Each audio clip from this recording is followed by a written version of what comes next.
Bem-vindo aqui. Neste começo de semana, hoje é dia 15 de julho de 2024 e vamos ver o que está dando ignição para esta semana na nossa Bolsa de Valores. Também vamos dar uma olhada em umas informações que já circularam para o fechamento da semana passada e que são informações que nós ficamos muito atentos porque essas informações elas estão ou correlacionadas com aquelas empresas que fazem parte da carteira aqui do canal ou são diretamente ligadas a ela. E saber essas informações, a gente sabe mais ou menos o caminho para onde está andando o nosso país, que aparentemente tem tudo para não ir para frente, mas é importante que nós saibamos isso que se sucede, uma vez que depende, muitas vezes, desse conjunto de informações as decisões que vamos tomar para a nossa carteira. Nesse instante, agora são 15 horas e 13 minutos aproximadamente, o nosso Ibovespa ele vai a 129.298 pontos e ele já chegou aqui a 129.381. Se nós formos olhar para o andamento do Ibovespa, o comportamento que ele vem adotando nas últimas semanas, nós podemos verificar que o Ibovespa ele, em uma ascendência bastante vertiginosa, veja quantos dias nós temos aqui praticamente, quase já entrando na quarta semana de ascendência do Ibovespa, e claro, evidentemente que isso aí tem reflexos bastante interessantes, principalmente naquelas ações que fazem parte da carteira do canal. De forma que, claro, com essa ascendência a gente não vê muitas opções. Estamos de olho ainda em Banco do Brasil, também estamos olhando o IRB, como está se comportando, e estamos olhando para a Caixa Seguridade. Se em algum momento houver uma divergência dessa interpretação que a gente está vendo no gráfico, evidentemente que voltamos a fazer novas compras. Até lá, vamos guardando para a nossa reserva de oportunidades. Também iniciamos a semana com o Boletim Focus, você pode dar uma olhada aqui, que do ponto de vista da inflação já dá uma recuada de 0,2% em relação à semana passada, mas ainda está acima de 4 semanas atrás, que se projetava uma inflação de 3,96% lá no fechamento de 2024. Então agora está em 4%. A Selic estável em 10,50%. Feito esse preâmbulo, vamos entrar aqui naquilo que interessa hoje para as informações do nosso canal, que é importante nós verificarmos o que anda acontecendo. Dê uma olhada aqui nessa notícia da IPBR, ela é do dia 12 de julho de 2024, então se hoje é dia 15, ela foi da última sexta-feira, foi no fechamento da semana. E ela é assinada pela própria redação da mídia. E note que a Âmbar faz proposta por Amazonas Energia. Nós já tínhamos comentado sobre isso, é uma informação que de certa forma deu uma sacudida no mercado como um todo, e veja que a Âmbar fez uma proposta não vinculante pela Amazonas Energia. Já tinha comprado da Eletrobras a 13 termoelétricas no estado do Amazonas, e sendo que a Amazonas Energia é uma devedora dessas termoelétricas, ou seja, ela tinha um passivo violento, aí saiu uma MP logo em seguida, essa MP aqui, ó, deixa eu pegar um marcador melhor aqui, a MP, medida provisória 1232, 2 dias depois que a Âmbar adquiriu as termoelétricas da Eletrobras e, consequentemente, isso dessa MP faz com que a Amazonas Energia, que devia para essas termoelétricas, tenha agora o recurso para pagar. E a origem desses recursos vai ser do bolso do pagador de taxa de energia elétrica.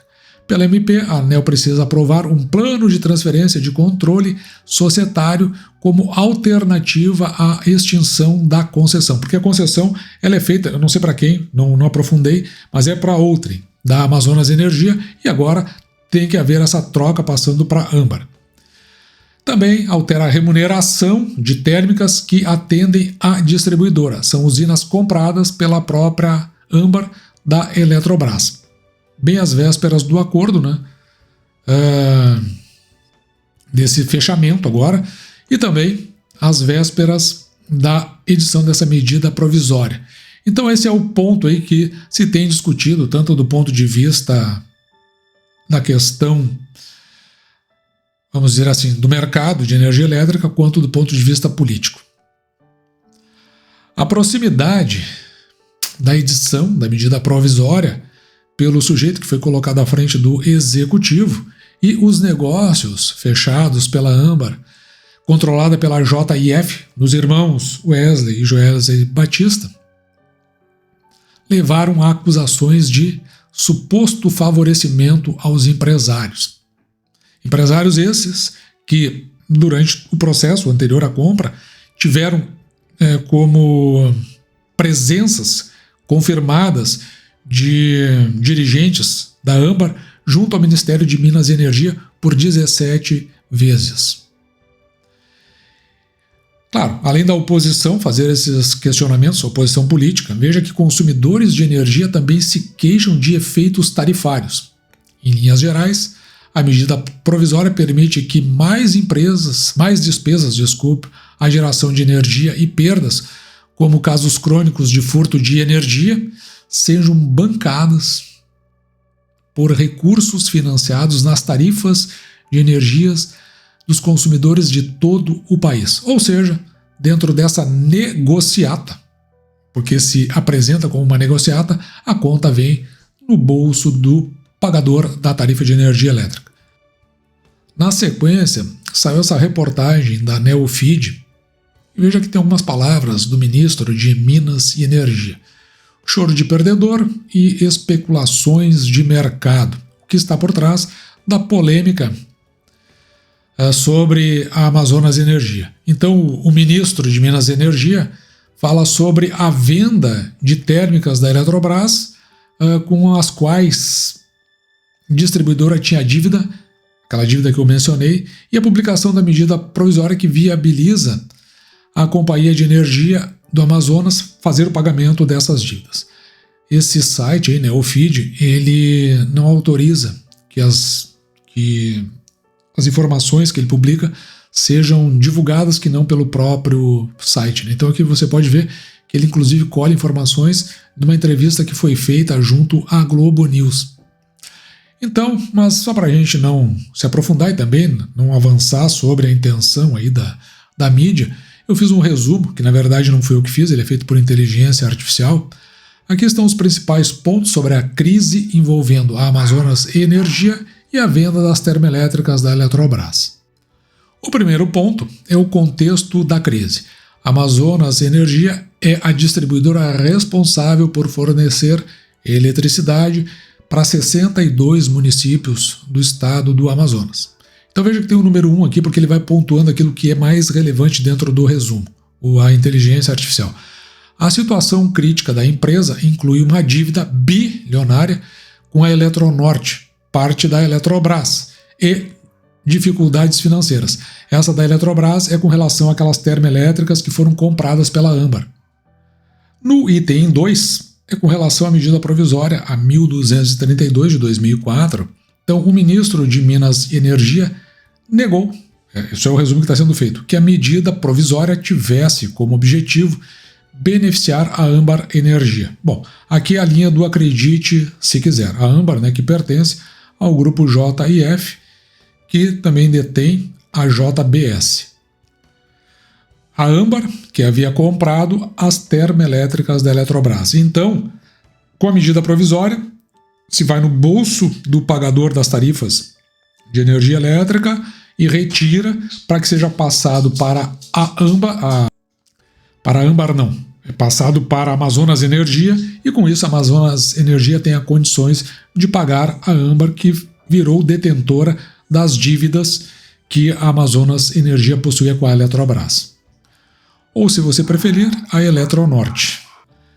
E aqui a inteligência artificial ela foi muito gentil, ela diz o seguinte: a medida provisória foi pensada para garantir a sustentabilidade financeira do vencedor na negociação. Até de certa forma, ela está dizendo exatamente qual foi a intenção dessa medida provisória, que é o benefício da âmbar. No item 3, disputa e negociação. A Amazonas Energia era um ativo disputado no mercado de energias. Aí eu tenho dúvidas, mas ao que parece houve uma concorrência para essa aquisição. A Âmbar Energia assumiu o risco de inadimplência dos contratos das termoelétricas após a Eletrobras fechar acordo de vendê-las. E aí, claro, o risco está com a Âmbar, mas a medida provisória diluiu esse risco de uma forma bastante benéfica para a Âmbar. Depois vem as acusações e esclarecimentos. O ministro das Minas e Energia rebateu acusações de favorecimento, afirmando que a venda das térmicas era disputada por várias empresas e bancos. Tá, tudo bem, isso aí, ok. Mas a medida provisória vem para beneficiar o vencedor, não importa quem ele tenha sido. E também ele esclarece que os encontros com os executivos, foram 17 encontros dos executivos da Âmbar antes da edição, que não tinham nenhum vínculo. Será? Curiosamente. Bom, mas em resumo, a crise da Amazonas Energia envolve dívidas, negociações complexas ou escusas e escusas fica por minha conta, e busca por soluções para garantir a sustentabilidade da empresa. Eu acho que é mais ou menos isso aí. Agora convenhamos, choro de perdedor, especulações de mercado, é um linguajar tão chulo, tão baixo para um ministro. Eu confesso para você que eu vou dizer, olhando para esse governo, parece que entrou uma rafuagem ali para fazer o comando, que não inspira em nenhum momento, nem para o mercado e principalmente para o consumidor como um todo, qualquer tipo de credibilidade com essas espécies de pronunciamentos que são feitas. Coisas, muitas vezes, tem quase um tom de um ensino fundamental, um ensino básico, umas coisas assim bem infantiloides, adolescentes, que, a meu ver, não cabe na boca de um ministro. É lamentável, realmente é lamentável. Mas, saindo na parte de energia elétrica e entrando na parte de bancos, dois setores que fazem parte da carteira do canal, está aqui publicado no Antagonista da revista Cruzoé, reportagem assinada por a redação do Antagonista, e ela é do dia 12 de julho de 2024. Na manchete é o seguinte: quem faz o certo perde o cargo na Caixa? Essa é a pergunta que é feita. 2 dirigentes perderam os cargos na Caixa Econômica Federal 4 dias após se oporem a uma operação atípica e arriscada com o Banco Master. Essa aqui foi a questão. Isso aqui circulou bastante, houve bastante questionamento dentro da mídia especializada, alguma coisa, como é o caso aqui do Antagonista, da Cruzoé, onde se fez uma abordagem um pouco mais do cunho político. Então, 2 dirigentes perderam os cargos na Caixa Econômica Federal após se oporem à compra de um lote de 500 milhões de reais em letras financeiras do Banco Master. Isso aí está no Globo. Eles consideraram o negócio arriscado demais para os padrões da Caixa Econômica Federal. O jornal chamou atenção para um parecer sigiloso. Sigiloso é interessante, né? Como é que ele deixa de ser? Da área de renda fixa, da Caixa Asset, o braço de gestão de ativos do Banco Estatal, que desaconselhou enfaticamente a operação considerada atípica e arriscada. Não só em razão do valor considerado alto demais, como causa do rating do banco, do Banco Master, né? Que é um BBB+, ou seja, risco médio. Então, além dos valores envolvidos, tem essa questão que o banco não é muito recomendável, pelo menos é colocado como risco médio os investimentos no Banco Master. O documento revelado classifica o modelo de negócio do Master como de difícil compreensão. Até o modelo, quando eles leram, mas isso aqui está complicado. E indica alto risco de solvência, ou seja, de não cumprimento, o que levou o assunto a ser retirado de pauta na reunião do Comitê de Investimentos da Caixa 7 no dia 4 de julho. 4 dias depois, os gerentes, não vou citar o nome deles aqui, mas o de renda fixa, que assina o parecer, e também o de renda variável, que também avalizou os documentos, perderam seus cargos. É o que diz, então, o jornal O Globo. E aqui só está sendo replicado. Aí, no caso aqui, o antagonista ele pergunta, será que houve retaliação? Não sei.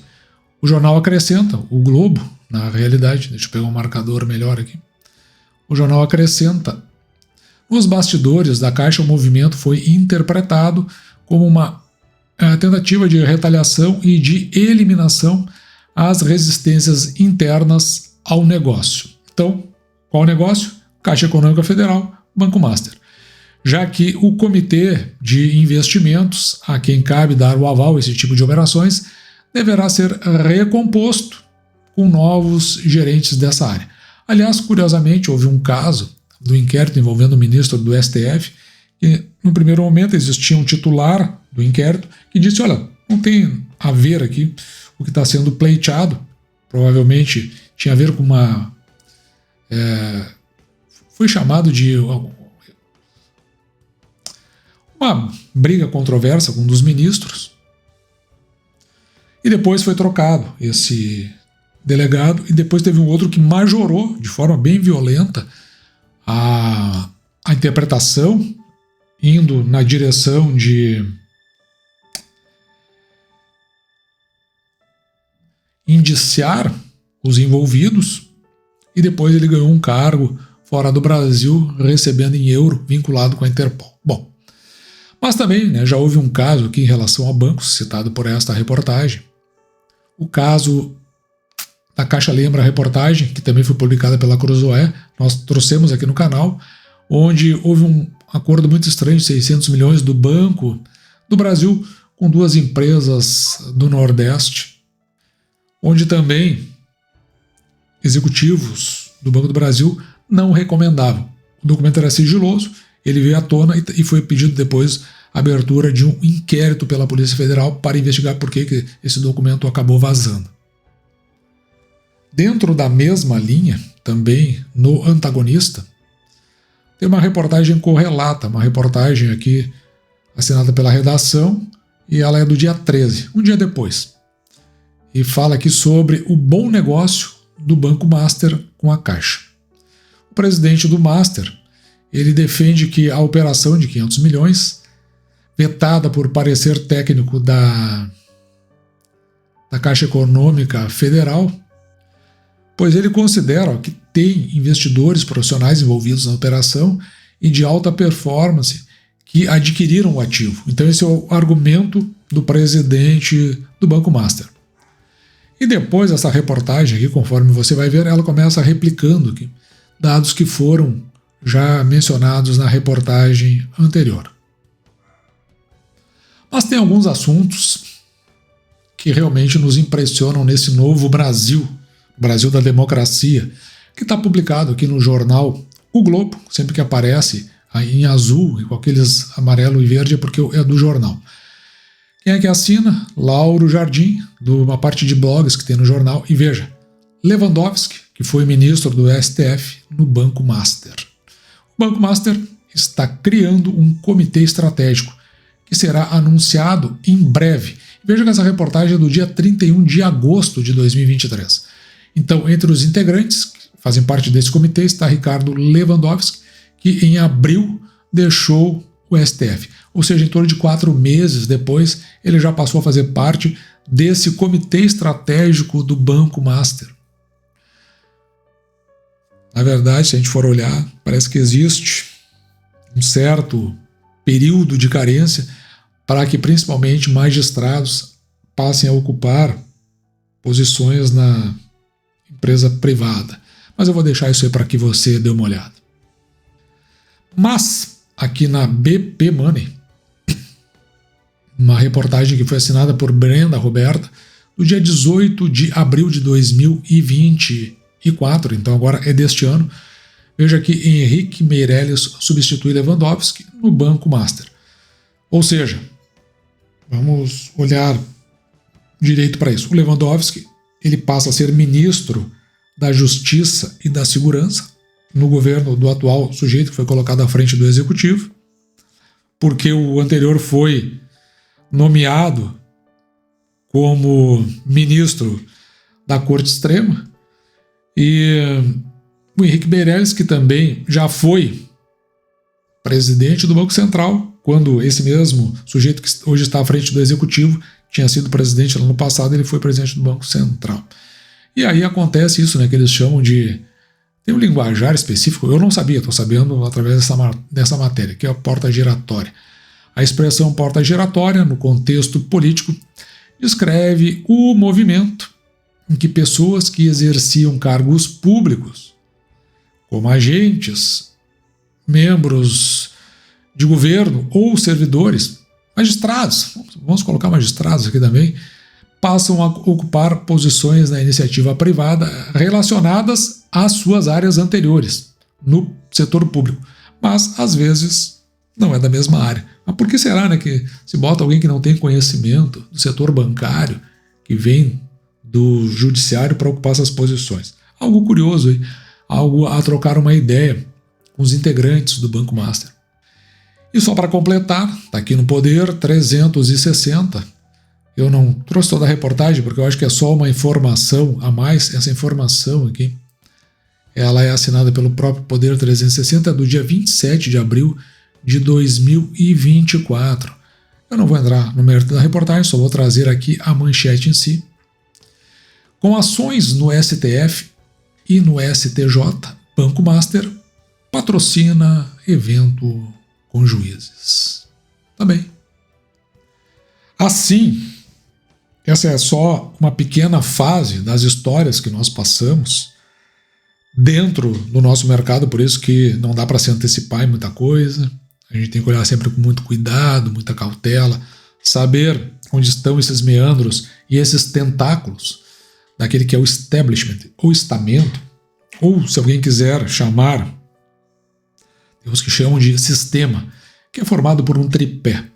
Esse tripé, ele é composto por pessoas que são funcionários, não necessariamente concursados, mas funcionários públicos não eleitos que ocupam posições de muito destaque. Por exemplo, nós temos aí magistrados, ministros nomeados, ministros do Judiciário, nós temos integrantes, ministros do Tribunal de Contas da União, a parte extrema do Ministério Público, o topo da Secretaria da Fazenda, do Ministério da Fazenda, porque essas pessoas elas não foram eleitas e você não tem como tirar elas de lá. Isso é o que eu chamo de deep state, aquele estado profundo que se engendra, se amalgama o estado como um todo e ficam quase impossíveis as suas substituições. Então esse é o primeiro tripé. O segundo tripé são os empresários que têm negócios de elevado capital.